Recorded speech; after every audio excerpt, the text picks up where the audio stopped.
Sama-samang nagpaabot ng kanilang pakikisama senador sa paggunita ngayong araw ng Kagitingan.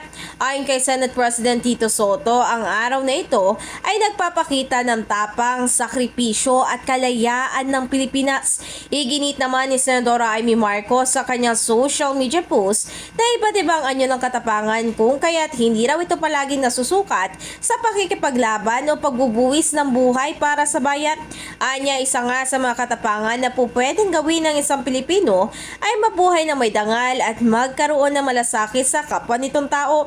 Bilang ipinagdiriwang nga ngayong araw, ang araw ng Kagitingan, ay pumunta mismo si Senator Erwin Tulfo sa Pag-asa Island. Sa pagbisita nga ng senador, sinabi nito na pinalakas na rin nila ang advokasya na bigyan ng mga ito ng sapat na suporta. Kasunod nga nito, ibinahagi ng senador na nagkausap na sila ng alkalde ng naturang lugar at napagkasunduan nila na isama ang munisipyo rito sa 2027 GAA para may paayos ito.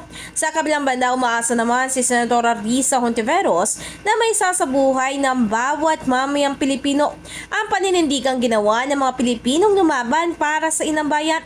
Samantala, umaasa rin naman si Senator JV Ejercito na magsisilbing inspirasyon sa bawat isa ang ginawa ng mga Pilipino na siyang nag-alingan ng kanilang mga buhay.